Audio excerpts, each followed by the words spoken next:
Hello my dear friend, business की class में मैं प्रेम कुमार आप लोगों का स्वागत करता हूं। आज हम एनआईओएस की क्लास 10th का बिजनेस का अध्ययन करेंगे। जिस चैप्टर नंबर फर्स्ट है ये व्यवसाय की प्रगति तथा क्षेत्र। इससे पहले वाली वीडियो में मैंने आपको जो भी टॉपिक थे वो समझाया था, व्यवसाय के बारे में समझाया था। इस वाले टॉपिक में अब हम पर्यावरण के बारे में पढ़ेंगे, जो इस चैप्टर में दे रखा है। ये भी बहुत महत्वपूर्ण होता है क्योंकि पेपरों में आते हैं इसमें से भी क्वेश्चन। तो हम चालू करते हैं अपना टॉपिक को। देखिए, पर्यावरण प्रदूषण तथा व्यवसाय की भूमिका। इसके अंदर हम जानेंगे कि पर्यावरण प्रदूषण कितने प्रकार के होते हैं। तो पर्यावरण प्रदूषण 3 प्रकार के होते हैं: वायु प्रदूषण, जल प्रदूषण और भूमि प्रदूषण।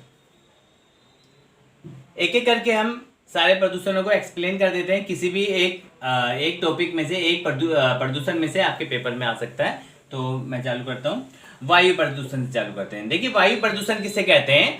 हवा में ऐसी अवांछित गैस हो।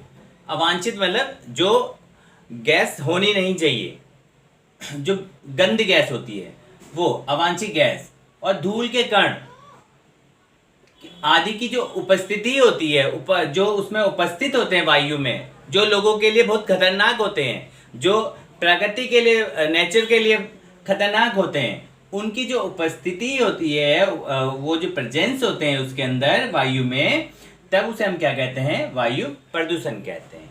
ओके, वायु प्रदूषण के कारण जान लेते हैं। देखिए, सबसे पहले तो आपको भी पता ही होगा, वायु प्रदूषण का सबसे पहला कारण तो ये भी है कि जो जैसे हम पहले जो गाँव में या कहीं पे भी लकड़ियों से या चूल्हे पे जो भोजन बनाया जाता था, उससे भी प्रदूषण होता है क्योंकि धुआं निकलता है, उससे भी कार्बन डाइऑक्साइड निकलती है और भी धुएं निकलते हैं गंदे गंदे। दूसरा है वायु वाहन वाहनों से जो निकलने वाले जो धुएं होते हैं ना, वो भी बहुत खतरनाक होता है। जो हमारे वायुमंडल में क्या हो जाता है, वायु के साथ क्या हो जाता है, मिल जाता है, जिससे बहुत सारी प्रॉब्लम हो जाती है। वो भी वायु प्रदूषण उत्पन्न करता है। औद्योगिक इकाइयों से, औद्योगिक इकाइयों का मतलब होता है जो फैक्ट्रियां होती हैं, जैसे ईंट के भट्टे होते हैं, फैक्ट्रियां होती हैं, उनसे क्या होता है, बहुत सारे धुएं निकलते हैं। उन धुओं से क्या होता है, वो धुएं वायु में मिल जाते हैं, और वायु में मिलने के बाद वो वायु के सहारे हमारे अंदर आ जाते हैं जब हम सांस लेते हैं। तीसरा है जंगलों में पेड़ पौधे जब जल जाते हैं, अपने आप जल जाते हैं या लोगों के द्वारा जो जलाए जाते हैं, उससे भी जो प्रदूषण फैलता है, ये वाला। तो ये भी एक टॉपिक है। ये जो वायु प्रदूषण के कारण आपसे ये भी पूछ सकते हैं। तीसरा जो इसमें है, वायु प्रदूषण के प्रभाव। देखिए, ये सारे आपको याद करने पड़ेंगे। वायु प्रदूषण का अर्थ, वायु प्रदूषण के कारण, और वायु प्रदूषण का प्रभाव क्या है, इससे क्या क्या प्रभाव पड़े हैं। तो देखिए, ये तो आप यहाँ पे लिखा है, दम्मा की शिकार हो जाते हैं हम। अगर हम वायुमंडल में ज़्यादा प्रदूषण होता है तो हमारे सांस लेने की जो वो होती है, उसमें बहुत सारी प्रॉब्लम में आ जाती है। तो हमको दम्मा का भी रोग लग सकता है। सर्दी जुकाम तो आम ही है। अगर वायु में कुछ जैसे बम पटाखे फूटते हैं, नवंबर में ज़्यादा पोल्यूशन आ जाता है, तो सर्दी जुकाम, बहुत सारी बीमारियां आने लग जाती है। वो भी, ये तो आम है ही। अंधापन भी आ सकता है वायु प्रदूषण के कारण। त्वचा रोग, बहुत सारे त्वचा रोग है।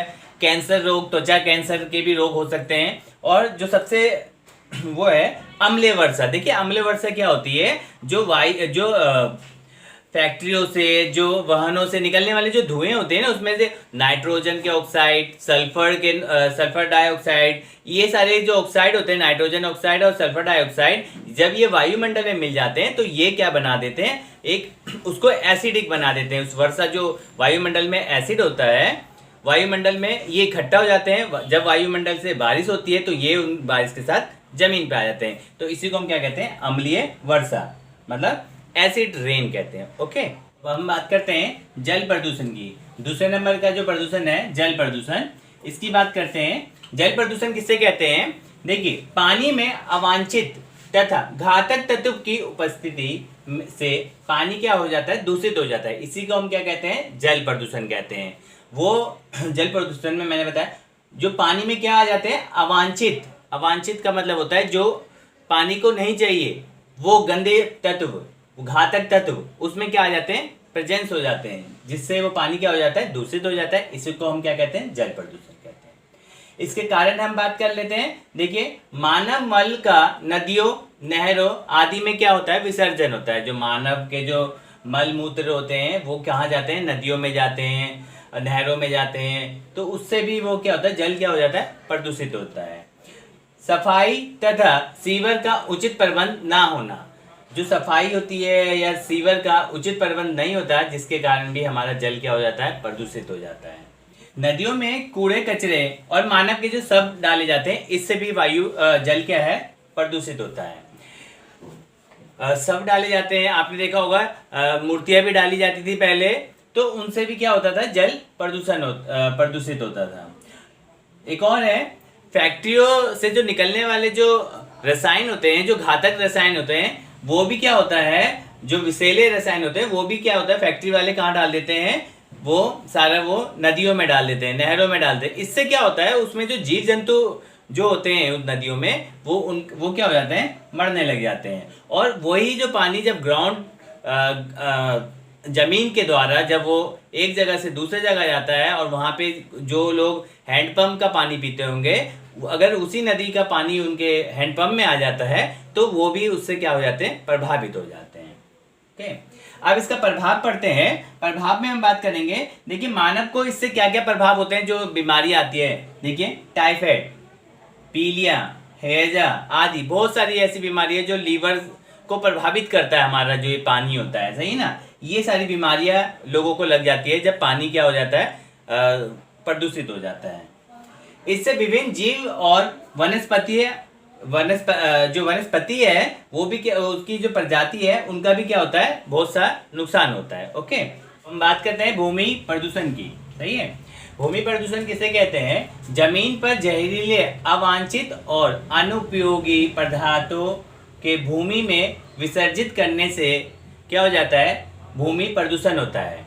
देखिए कैसे होता है, जहरीली चीज कैसे भूमि के अंदर डाली जाती है। देखो, बहुत सारी फैक्ट्रियों में से ना रसायन निकलते हैं, कभी तो वो नदियों में डाल देते हैं, तो कभी वो भूमि में डाल देते हैं। जब वो भूमि में डाल देते हैं ना, तो उससे भी भूमि खराब हो जाती है। या जब जब खेती होती है, तो उसमें हम कीटनाशक दवाई डालते हैं, पता नहीं कीड़ों को मारने के लिए बहुत सारी दवाइयाँ जो यूज़ की जाती है आजकल।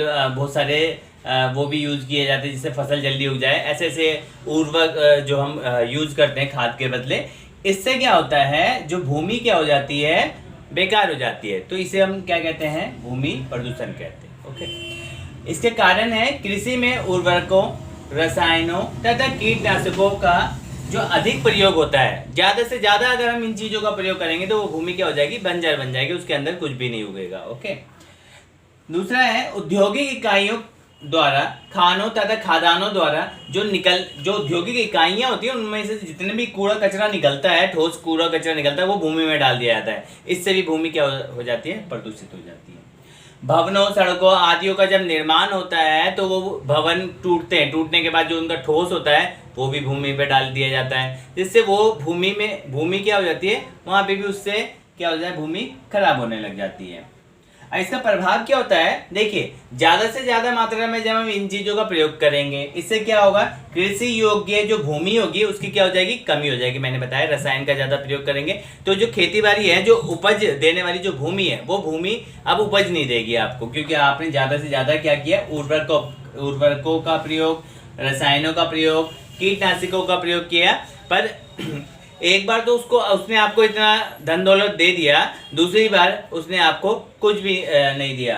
सही है, क्यों नहीं दिया, क्योंकि आपने ज़्यादा से ज़्यादा इसका प्रयोग किया था। ओके, दूसरा है भोज्य पदार्थ के जो स्रोत होते हैं। देखिए, जो आपने जो इन चीज़ों को डाल के जो भी पदार्थ उगाए हैं, वो क्या होते हैं, मानव के स्वास्थ्य के लिए वो क्या होते हैं, बिल्कुल ही हानिकारक होते हैं। तो ये था इसका प्रभाव। और भी प्रभाव है इस चैप्टर में।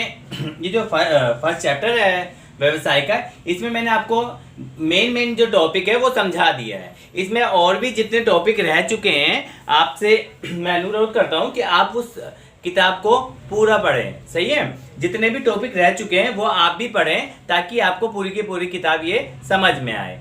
इस वीडियो में इतना ही। अब ये खत्म हो गया, ये चैप्टर नंबर 1 आपका यहाँ पे समाप्त होता है। आशा करता हूँ आपको ये पूरा वीडियो समझ में आया होगा, पूरा चैप्टर समझ में आया होगा मेरा ये। अगले चैप्टर का जो वीडियो है उसके लिए आप मेरा अगला वीडियो देखिए। धन्यवाद।